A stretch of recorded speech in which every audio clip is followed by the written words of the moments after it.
When I was about to renovate, my architect and engineer discovered that the stairwell was too small to create the correct size rise and width of stair.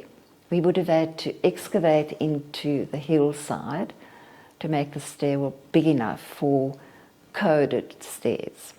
If we had gone with the excavation, I would have been looking at blasting into rock, having to get rid of that, and the variety that was available to me was go for the lift, and much cheaper than the first possibility. The fact that the lift is so quiet, so if I call the lift and use it at night time, if I've got guests staying, they are completely unaware that the lift is going from floor to floor.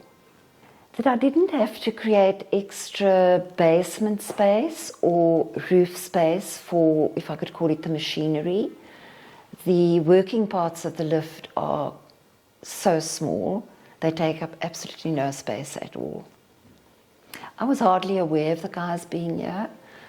It was quiet, the space was available, so they didn't have to do any chopping or hacking, and it went very smoothly.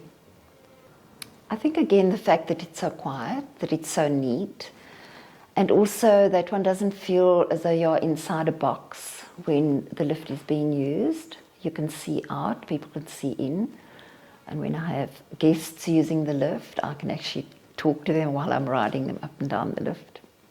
It hasn't changed my life yet. My late husband was in a wheelchair for 6 months before he passed away. So ideally, it would have been perfect if we had one of those in a lifter lift in our previous house. But I have elderly friends and family members and a very special friend who is wheelchair bound. And it's just such a delight to see them being able to be driven up from the garage level or the ground floor up to the lounge or up to the bedroom areas.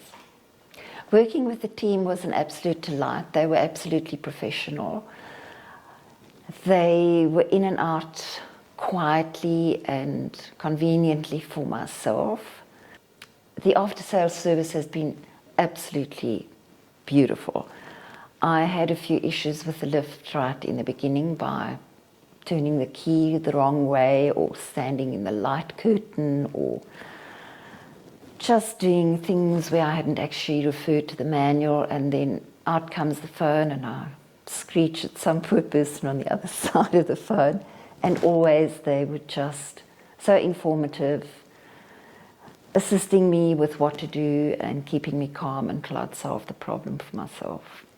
I would certainly recommend that people consider putting in a lifter lift before going any other route.